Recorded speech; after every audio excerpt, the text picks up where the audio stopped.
You ever have one of those nights where you're lying in bed, staring at the ceiling, and you can't remember if you locked the front door? You tell yourself you did, but the thought keeps gnawing at you, and before you know it, you're up, padding through the house in your socks, checking every lock, every window, every shadow. That's how it started for me. Only, it wasn't the door I was worried about. It was my phone. My name's Jamie. I'm not a detective, not a ghost hunter, not even a particularly brave person. I'm just a guy who spends too much time online, scrolling through endless feeds, chasing the next distraction. I work from home, which means my days and nights blur together, and the only thing that marks the passage of time is the glow of my screen. I used to think that was harmless.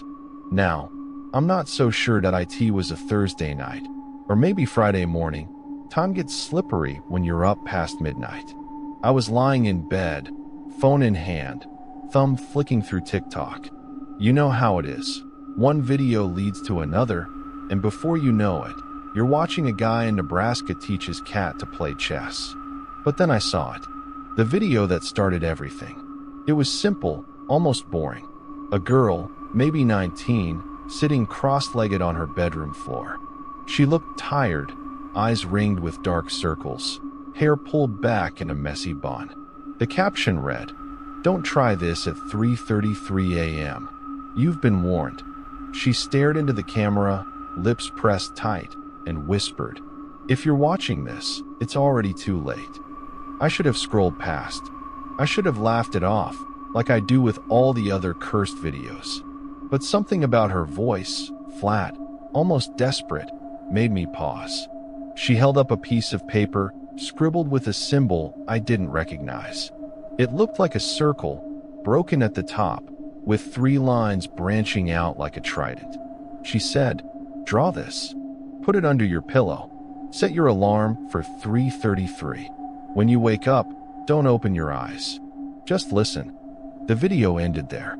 No jump scare, no punchline, just her face, pale and serious, fading into the next clip. I watched it again, and again.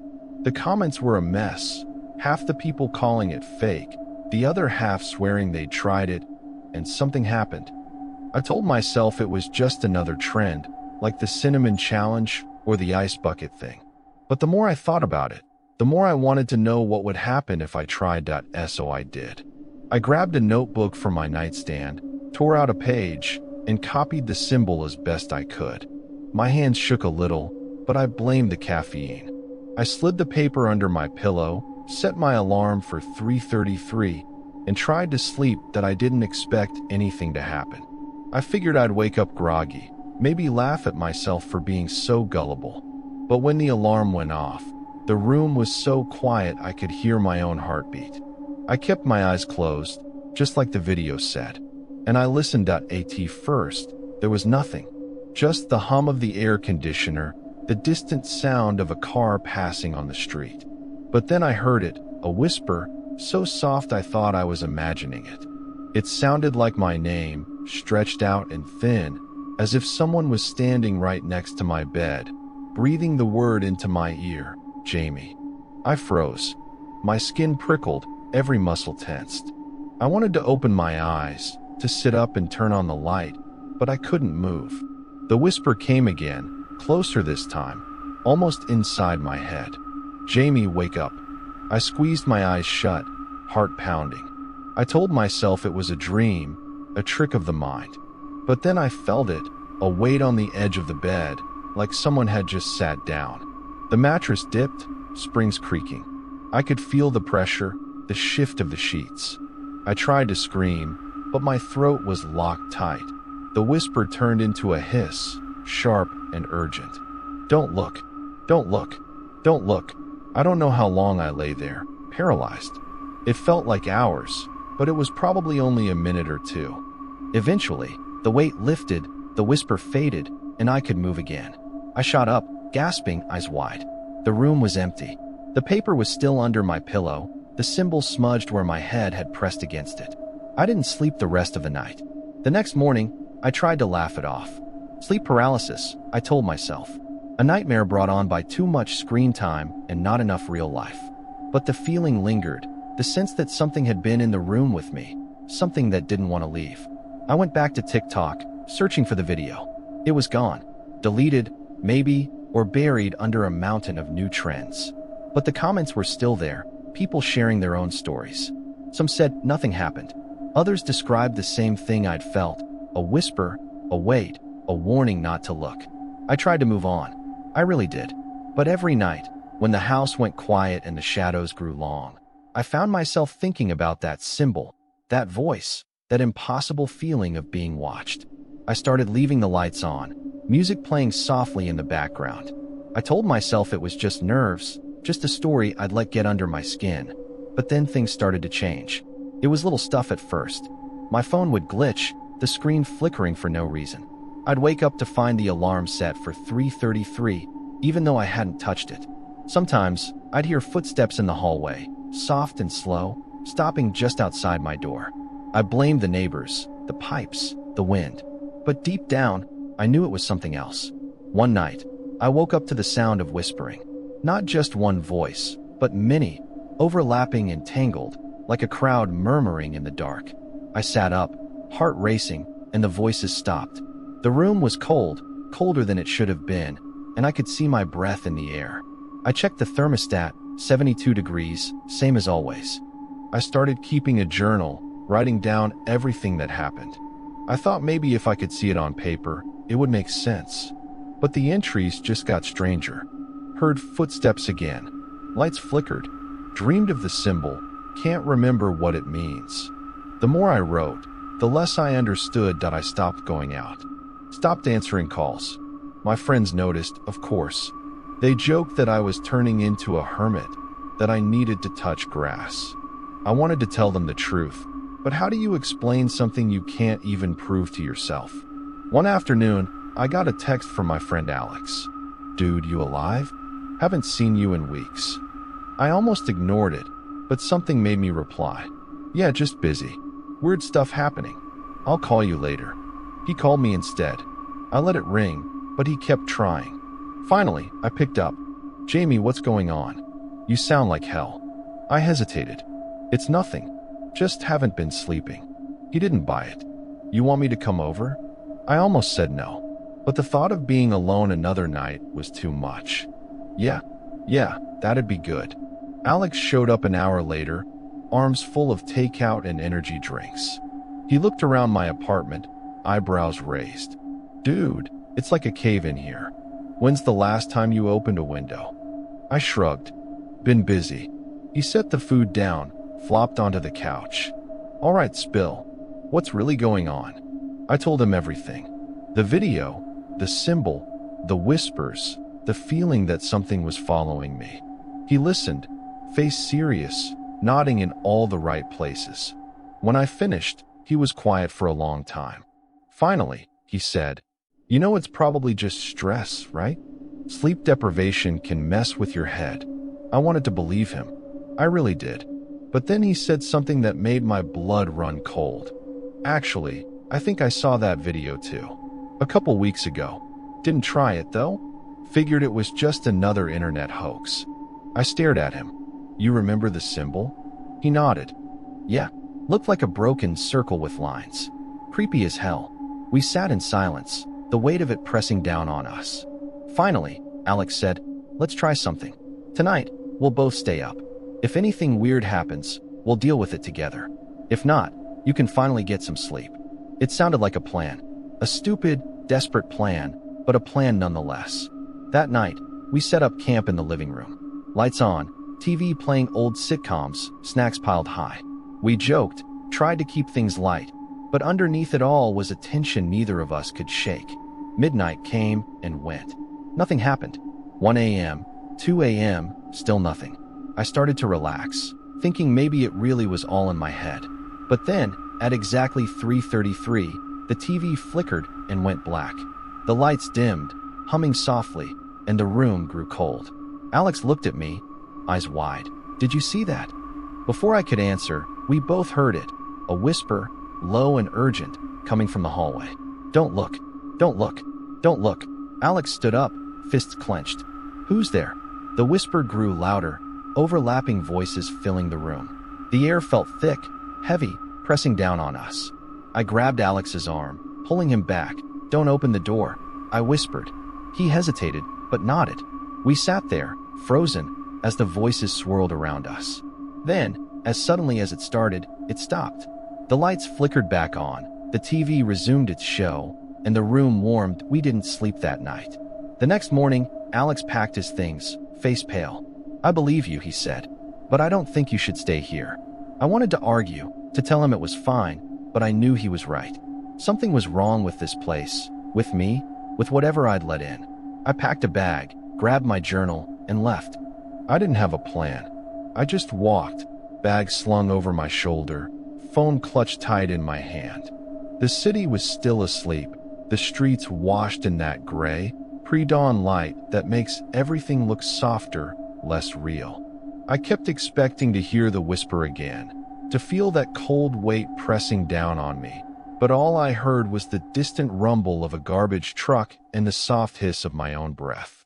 I ended up at a diner on the edge of downtown, the kind of place that never closes and never really changes. The waitress didn't even blink when I slid into a booth, eyes red, hair a mess. She just poured me a cup of coffee and left the pot on the table. I sat there for hours, watching the world wake up through the greasy window, trying to convince myself that I was safe, that whatever had followed me home was gone now. But the feeling didn't fade. If anything, it grew sharper, like a splinter under my skin. Every time the door opened, I flinched. Every time someone walked past my booth, I tensed, half expecting to see a pale face, dark eyes, a mouth twisted into a warning. I pulled out my phone, scrolling through my messages, my notifications, anything to distract myself. But the algorithm had other plans. Every few swipes, a video would pop up, someone talking about the 333 challenge, sharing their own stories, their own sleepless nights. Some laughed it off, called it a joke. Others looked scared, voices shaking as they described the same things I'd experienced. The whispers, the cold, the sense of being watched. I started to notice patterns. The symbol was always the same, but the stories varied. Some people said they saw shadows moving in the corners of their rooms. Others claimed to have dreams they couldn't wake from, dreams where the symbol burned behind their eyelids, pulsing with every heartbeat. A few said they'd tried to destroy the paper, to break the curse, but it always came back, tucked under their pillow, slipped into their pocket, scrawled on the bathroom mirror in condensation. I made a list in my journal, trying to find some logic, some way to make sense of it all. But the more I wrote, the more tangled it became. The only thing everyone agreed on was this. Once you started, you couldn't stop.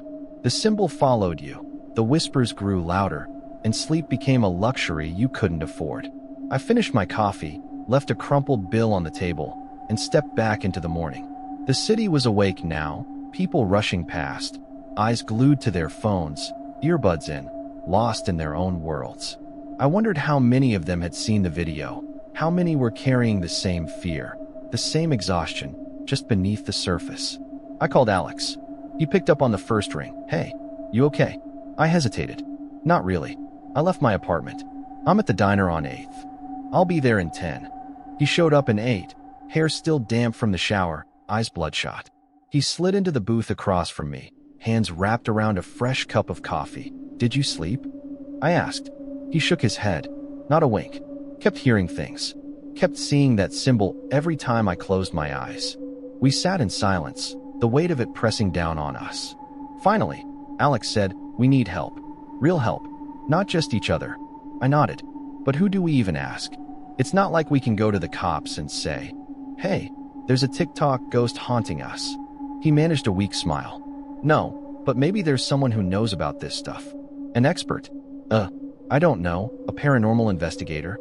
I almost laughed, but the desperation in his voice stopped me. "You really think that'll work?" He shrugged.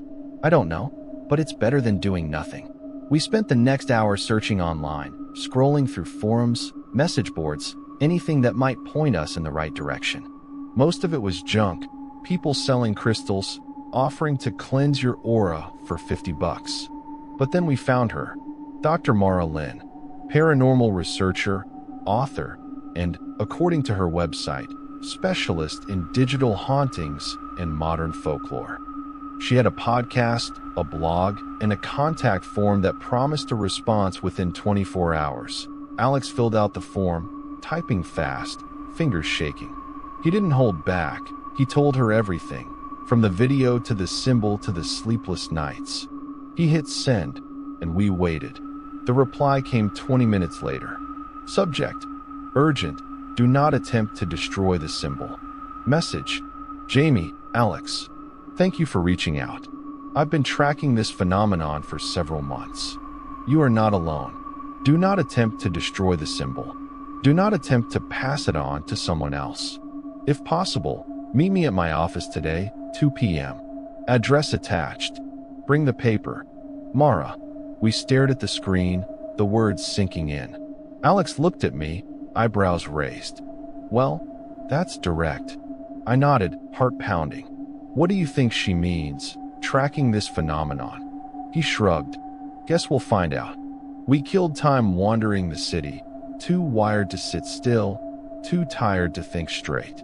Every shadow felt sharper, every sound too loud. I kept checking my phone, half expecting another message, another warning. But there was nothing. At 1:45, we made our way to the address Mara had sent. It was a small office above a bookstore, the kind of place you'd walk past 100 times without noticing. The sign on the door read, Mara Lynn, Ph.D., Folklore and Paranormal Studies. We climbed the narrow stairs, each step creaking under our weight. Mara met us at the door. She was younger than I expected, maybe mid-30s, with sharp eyes and a calm, steady presence. She ushered us inside, motioning to a pair of battered armchairs. Sit. Tell me everything.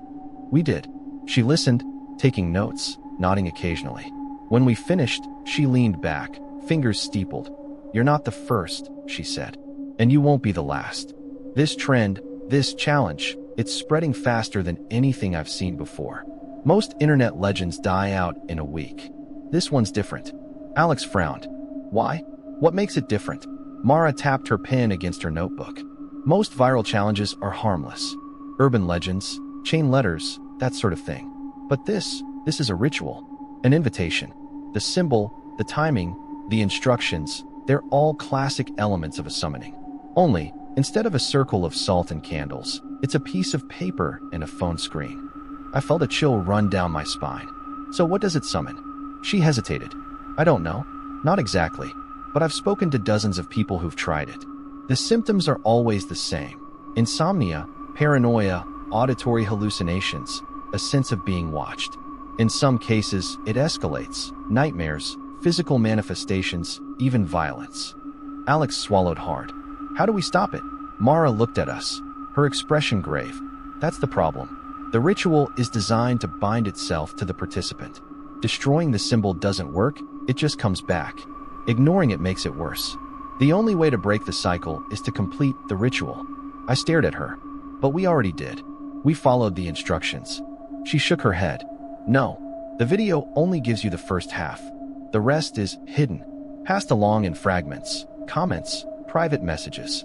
It's like the challenge wants to keep going, to keep spreading. Alex leaned forward. So what's the second half? Mara hesitated, then pulled out her phone. She scrolled through her messages, then handed it to us. On the screen was a screenshot of a comment thread, buried deep in a video with barely any views. The comment read, "If you want it to stop, you have to return what you took. Go back to where you first saw the symbol. Bring an offering. Leave it at 3:33 a.m. Don't look back." I frowned. Return what you took? What does that even mean? Mara shrugged. No one knows for sure. Some people leave the paper, some leave something personal, a photo, a piece of jewelry. The important part is the act of giving something up, of acknowledging the bargain. Alex looked skeptical. And that works. Mara's eyes were tired. Sometimes it just changes the rules. We sat in silence, the weight of it pressing down on us. Finally, I said, "So what do we do?" She handed me a small, black notebook. "Write down everything you remember. Every detail. The more you understand, the better your chances. Tonight, go back to where you first saw the video. Bring the symbol and something that matters to you. Leave it at 3:33. And whatever you do, don't look back." We left Mara's office, the afternoon sun blinding after the dim, cluttered room. Alex was quiet, lost in thought. I clutched the notebook, the paper with the symbol folded inside. That night, we made a plan. We'd go back to my apartment, the place where it all started. We'd bring the symbol, and something personal. Alex chose a silver ring his grandmother had given him. I chose the journal I'd been keeping, the one filled with all my fears, all my sleepless nights that we waited until 3 a.m., nerves stretched tight. The apartment felt different, heavier, as if the walls were holding their breath. We sat in the living room, the symbol and our offerings laid out on the coffee table. At 3:30, we stood. I picked up the paper. Alex slipped the ring into his pocket. We walked to the bedroom, the place where I'd first watched the video, first heard the whisper. The clock on my phone ticked over to 3:33. We placed the paper and the ring on the floor, side by side. I set the journal on top, hands shaking. For a moment, nothing happened. Then the air grew cold, the lights flickered, and the whisper returned, louder than ever, filling the room, pressing against our ears. "Don't look. Don't look. Don't look." I closed my eyes, heart pounding. Alex grabbed my hand, squeezing tight. The whisper grew frantic, desperate, as if something was clawing at the edges of reality, trying to break through. "Don't look. Don't look. Don't." And then, silence. We stood there, eyes closed, afraid to move. Finally, Alex whispered, "Is it over?" I opened my eyes. The room was empty. The paper, the ring, the journal, they were gone. We didn't speak for a long time. The silence in the room was thick, almost sacred, as if we'd stumbled into a church at midnight. I kept waiting for the whisper to return, for the lights to flicker, for the cold to seep back into my bones. But nothing happened. The air was still, the shadows ordinary, the only sound the faint hum of the refrigerator in the kitchen. Alex let out a shaky breath. "Did we do it?" I nodded, but I wasn't sure. I felt lighter, yes, but also hollow, like I'd left something important behind. I glanced at the spot on the floor where we'd left our offerings. There was nothing there now, not even a mark, not a scrap of paper, not a dent in the carpet. It was as if the symbol, the ring, the journal, had never existed. We sat on the edge of the bed, shoulders touching, staring at the empty space. I tried to remember what it felt like before all this started, before the video, before the sleepless nights, before the fear. But my memories felt distant, blurred around the edges, like a dream I couldn't quite recall. Alex broke the silence first. "I don't want to stay here tonight." I didn't either. We grabbed our bags and left, locking the door behind us. The hallway was quiet, the city outside washed in the pale blue of early morning. We walked without speaking, letting the rhythm of our footsteps fill the space between us. We ended up at Alex's place, a small apartment above a bakery that always smelled like fresh bread. He made coffee, strong and bitter, and we sat on the floor, backs against the couch, watching the sun rise through the window. For the first time in weeks, I felt tired in a normal way. Not the bone-deep exhaustion of fear, but the simple fatigue of a long night. I closed my eyes, letting the warmth of the coffee seep into my hands, and drifted into a dreamless sleep. When I woke, it was afternoon. Alex was still asleep, sprawled on the couch, one arm flung over his eyes. I stretched, feeling the stiffness in my neck, the ache in my shoulders. For a moment, I wondered if it had all been a dream, if I'd imagined the video, the symbol, the whispers. But when I checked my phone, there were no new notifications, no strange alarms, no messages from the void that I scrolled through TikTok, searching for the video, the comments, anything that might prove it was real. But the algorithm had moved on. The 3:33 challenge was gone, replaced by dance trends, cooking hacks, and endless memes. It was as if the internet had decided to forget, to bury the story under a mountain of new content. I felt a strange mix of relief and disappointment. Part of me wanted proof, something tangible to hold on to. But another part was grateful for the silence, for the chance to move on. Alex woke up a few hours later, hair sticking up in every direction. He blinked at me, then grinned. "You look better." I smiled back. "So do you." We spent the rest of the day doing normal things, ordering pizza, watching bad movies, arguing about which superhero would win in a fight. It felt good, grounding, like reclaiming a piece of ourselves that had been lost. But that night, as I lay in the guest room, staring at the ceiling, I couldn't shake the feeling that something was still watching. Not the whisper, not the cold, but a memory, a shadow that lingered just out of sight. I dreamed of the symbol. It floated in the darkness, pulsing with a soft, red light. I reached out to touch it, but it slipped through my fingers, dissolving into mist. When I woke, my heart was racing, my sheets tangled around my legs. I got up, padded to the kitchen, and poured myself a glass of water. The apartment was quiet, the only sound the distant hum of traffic.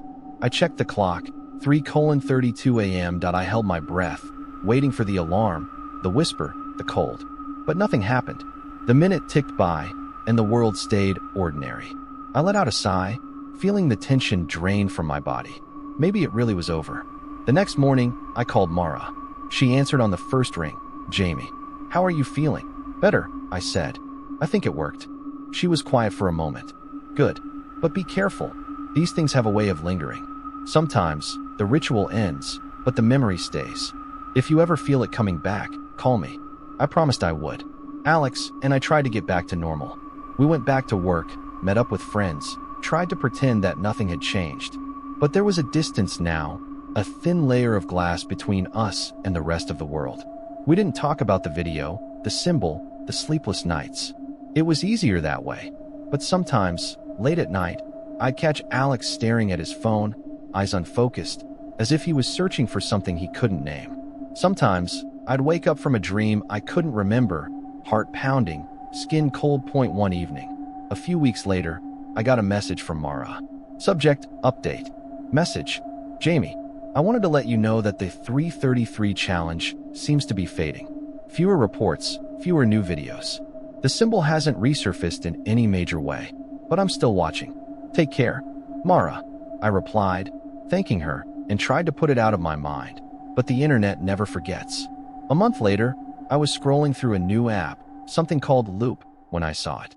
A video, low-res, shaky, a girl sitting cross-legged on her bedroom floor. She looked tired, eyes ringed with dark circles, hair pulled back in a messy bun. The caption read, "Don't try this at 3:33 a.m. You've been warned." I stared at the screen, heart pounding. The algorithm had found me again. I closed the app, deleted it from my phone, and turned off the lights. But the feeling lingered, the sense that the story wasn't over, that the symbol was still out there, waiting for someone new to find it. That I lay awake for a long time, listening to the city outside, the distant sound of sirens, the hum of life moving on. I told myself it was over, that I was safe. But I knew better. Some stories never end. They just wait for the next person to press play.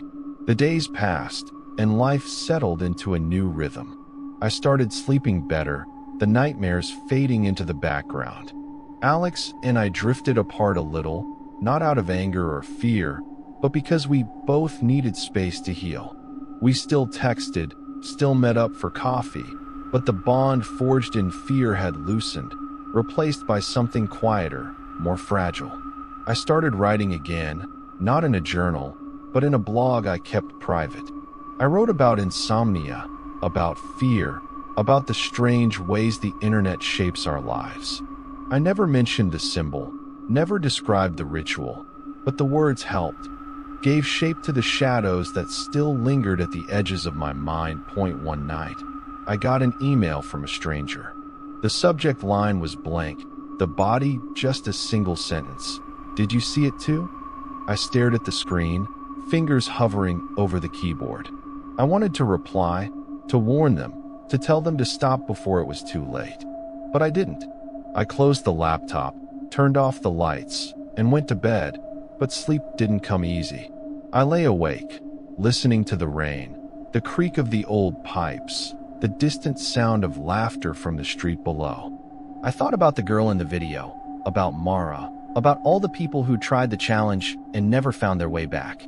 I wondered if the symbol was still out there, drifting through the digital ether, waiting for someone new to find it.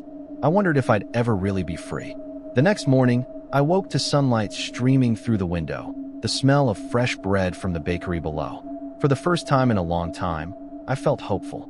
Maybe the story wasn't over, but maybe I could write a new ending. I got dressed, grabbed my keys, and stepped out into the world. The world outside felt different. Maybe it was the sunlight, or maybe it was just the simple act of moving forward, but I felt lighter, as if the weight I'd been carrying had finally started to lift. I walked to the park, letting the city's noise wash over me, the chatter of people, the distant bark of a dog, the rumble of a bus. For the first time in months, I felt like I was part of the world again, not just a ghost drifting through it. I found a bench under a tree and sat, watching the leaves dance in the breeze. I pulled out my phone, not to scroll, but to call my mom. She answered on the second ring, her voice warm and familiar. "Jamie, it's been ages. How are you?" I smiled, the sound of her voice grounding me. "I'm good, Mom. Just needed to hear a friendly voice."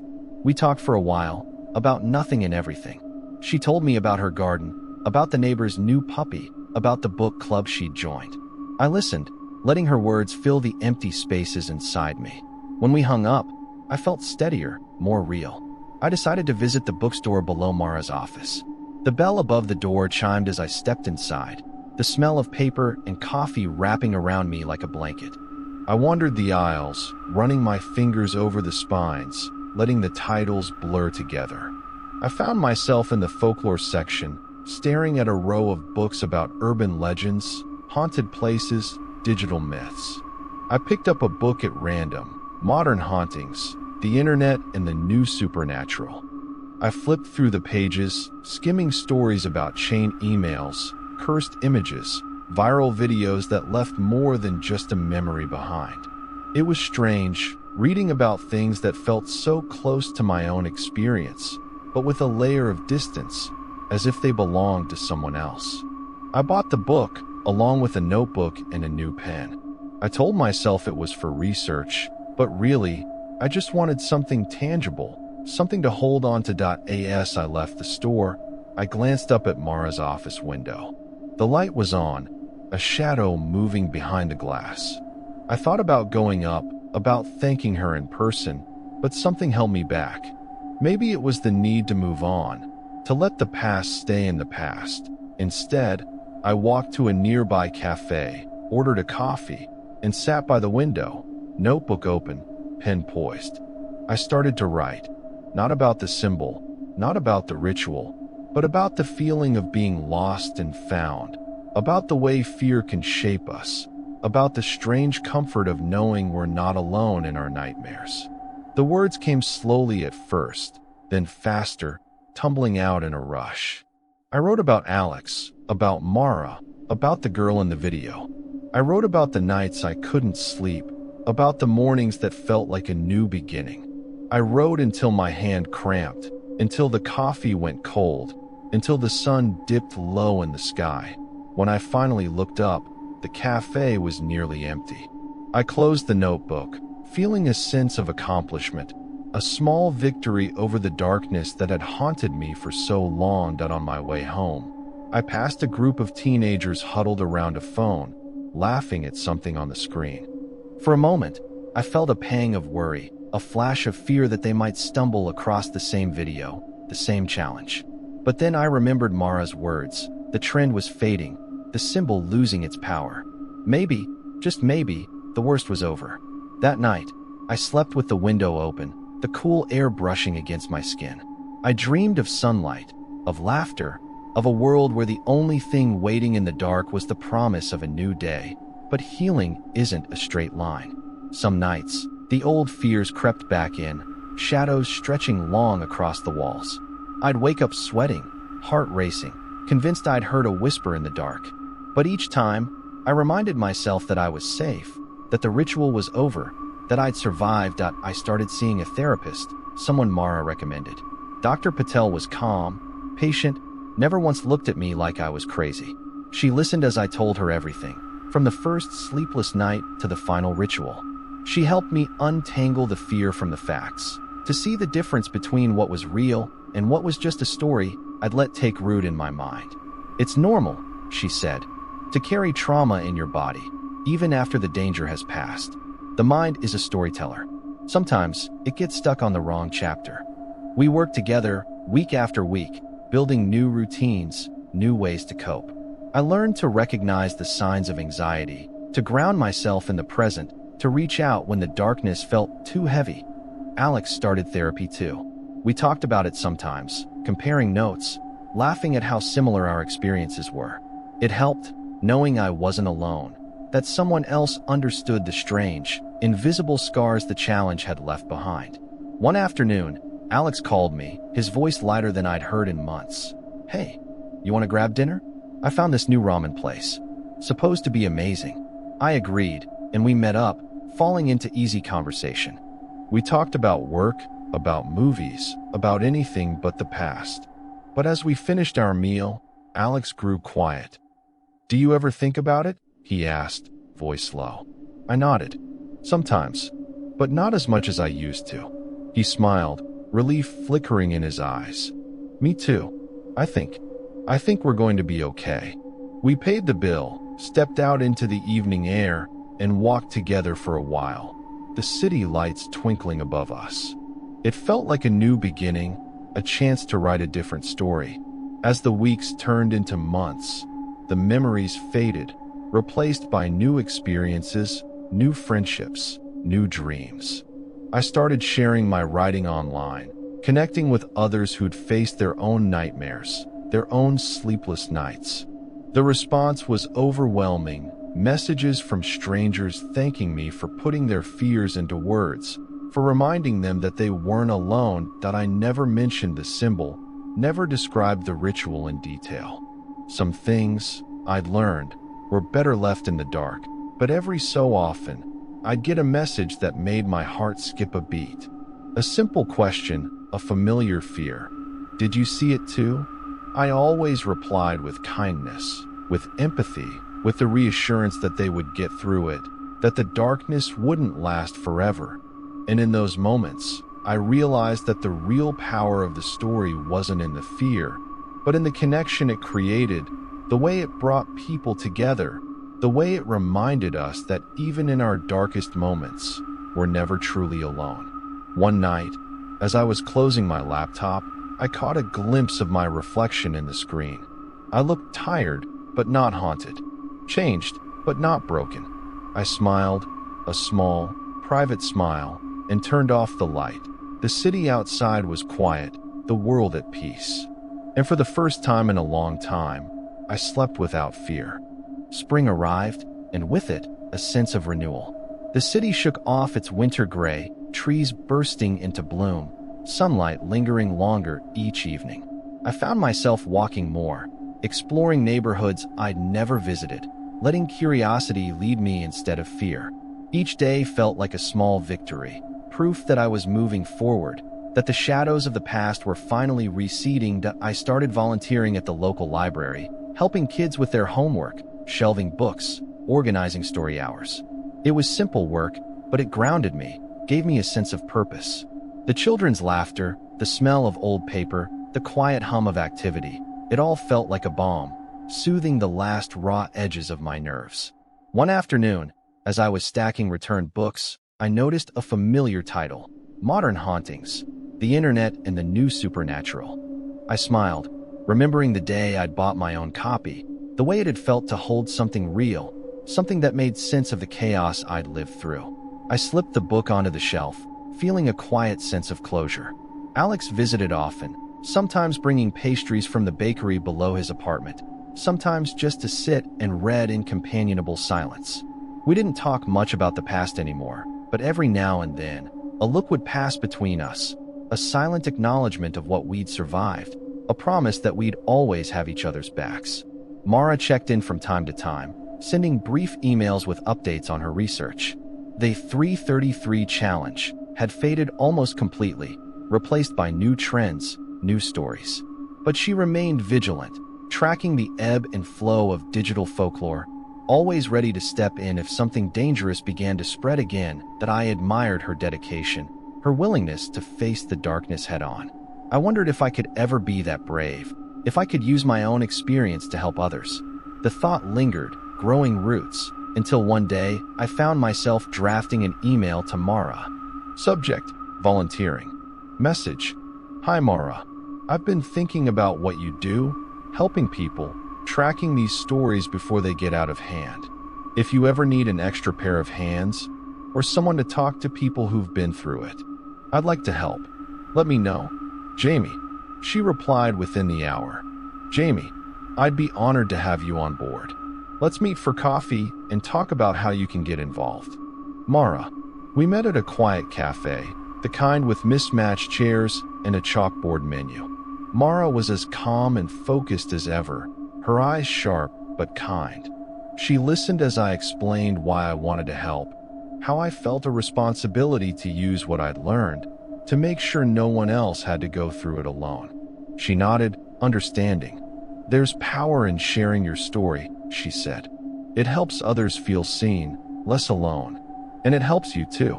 It turns the darkness into something you can hold, something you can shape. We talked for hours, mapping out ways I could contribute, moderating online forums, writing articles, even speaking on her podcast. The idea of sharing my story publicly was terrifying, but also exhilarating. For the first time, I felt like I was reclaiming my narrative, turning fear into strength. That night, I sat at my desk, staring at a blank document. I thought about all the people who might be out there, struggling with their own nightmares, searching for answers in the endless scroll of the internet.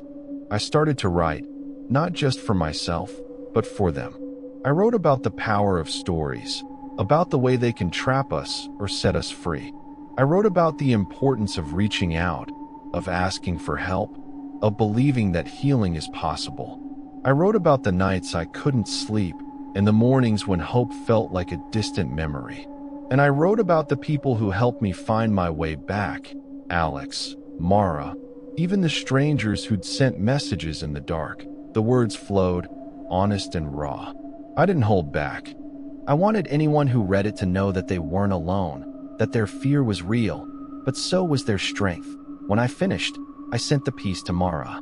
She published it on her blog, and within days, the responses poured in. People from all over the world shared their own stories, their own battles with fear and sleepless nights. Some had faced the 333 challenge.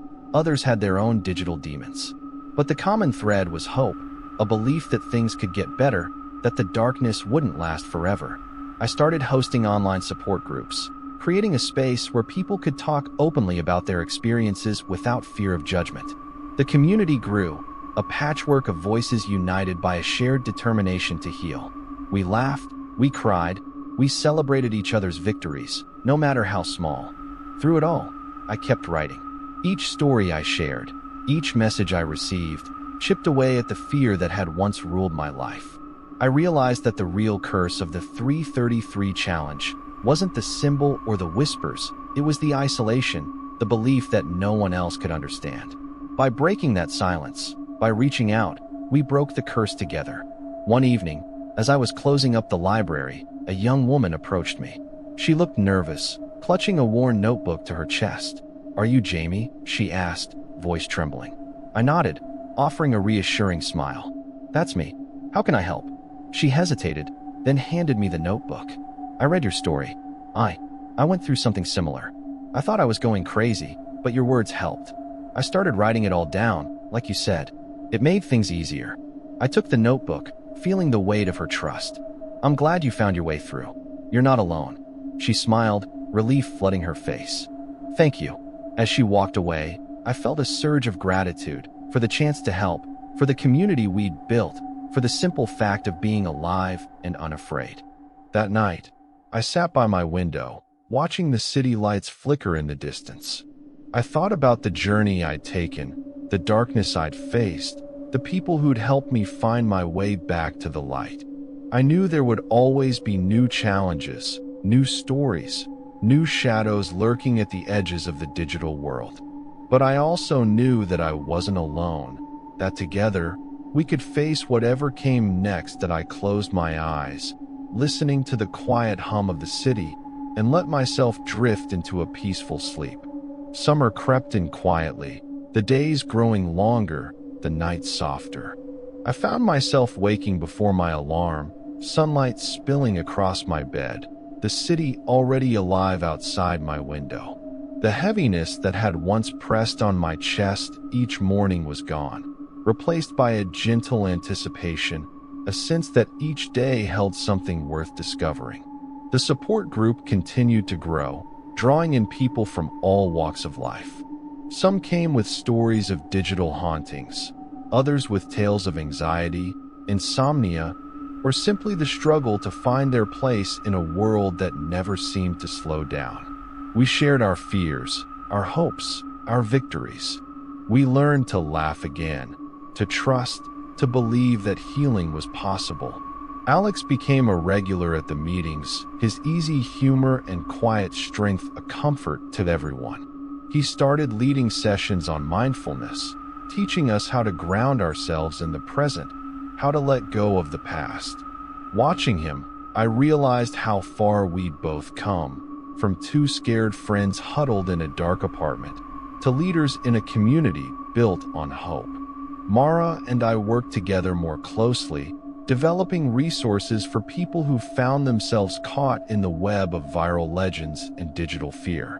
We created guides, videos, and articles, all designed to help people recognize the signs of a spreading story, to know when to reach out for help.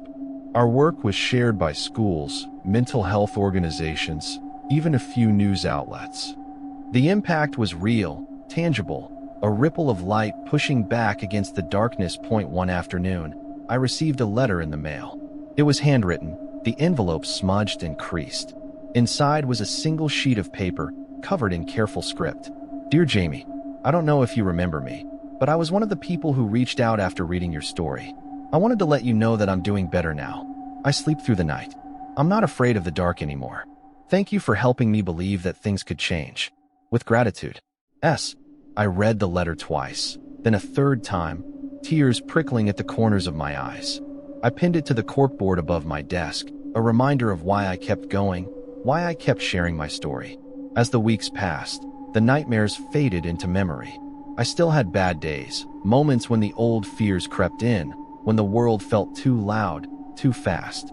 But I knew how to handle them now. I reached out, I wrote, I let myself feel without shame. One evening, as the sun set in a blaze of orange and gold, I sat on my balcony, notebook in hand. I thought about the journey I'd taken, the people I'd met, the lives we'd touched. I thought about the power of stories, how they can trap us, yes, but also how they can set us free. I wrote a final entry, not for the blog, not for the group, but for myself. I am not the person I was when this began. I am stronger, braver, more compassionate. I have faced the darkness and found my way back to the light. I am not alone. I never was. I finished writing. A gentle breeze stirred the pages, carrying the words out into the night. I closed the notebook, feeling a sense of peace settle over me. The city below was alive with possibility, each window a story, each light a promise. I knew there would always be new challenges, new fears, new viral trends waiting to test the boundaries of what we believe. But I also knew that I was ready, that I had the tools, the community, the strength to face whatever came next. I stood, stretching, and looked out over the city. Somewhere, a siren wailed, a dog barked, laughter drifted up from the street. Life went on, messy and beautiful and unpredictable. I turned off the lights, letting the darkness fill the room. But this time, it didn't scare me. It felt like a friend, a reminder of how far I'd come. As I slipped into bed, I whispered a quiet thank you to Alex, to Mara, to everyone who had walked this path with me, and to myself for never giving up. Sleep came easily, gentle and deep, carrying me into dreams filled with light. If you're listening to this, if you've ever felt alone in the dark, know this: you are not alone. There is always a way back to the light. And sometimes, the scariest stories are the ones that teach us how to find hope again. Thank you for listening. Take care of yourself. And remember, no matter what the internet says, you get to write your own ending.